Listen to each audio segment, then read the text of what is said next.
ఈరోజు ఉదయం అందాజ 7 గంటలకు మాకు పోలీస్‌కి ఇంటిమేషన్ వచ్చింది. ఏమంటే ఈ అగ్రికల్చర్ యూనివర్సిటీ సర్వీస్ రోడ్‌లో ఒక గుర్తు తెలియని శవం ఉన్నదని చెప్పి ఇమ్మీడియేట్‌గా మేము పోలీసు మా టీమ్స్ వచ్చి చూసేసరికి ఒక మేల్ డెడ్ బాడీ ఉంది. స్టాబ్ ఇంజరీస్తోని పడి ఉన్నాడు.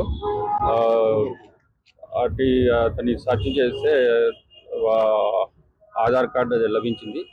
అతని పేరు మినాజుద్దీన్ అనే రకంగా ఉంది. ఆసిఫాబాద్ నగర్ బండ్లగూడకు చెందిన తనంగా ఆధార్ కార్డులో ఇన్ఫర్మేషన్ ఉంది.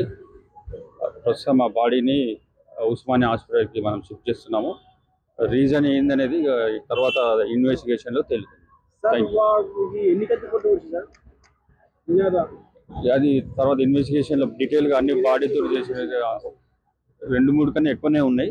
3-4 చోట్ల ఉంది. గొంతు మీద ఉంది, మరి ఫేస్ మీద ఉన్నాయి కత్తిపోట్లు. అది మనము సీసీటీవీస్ అవన్నీ కూడా వెరిఫై చేస్తున్నాం. అది పరిస్థితి చూస్తే వేరే దగ్గరికి వెళ్ళి కూడా తీసుకొచ్చినట్టే అనిపిస్తుంది. కాకపోతే అది మనం డీటెయిల్గా పరిశోధన అనంతరం తెలుస్తుంది. ఫ్రూట్ బిజినెస్ అనేది తెలుస్తుంది. అవన్నీ వివరాలు ఇంకా డీటెయిల్గా పోవాలి. అసలైన తొలి వెలుగు. ఫాలో వాట్సాప్ @తొలి వెలుగు official.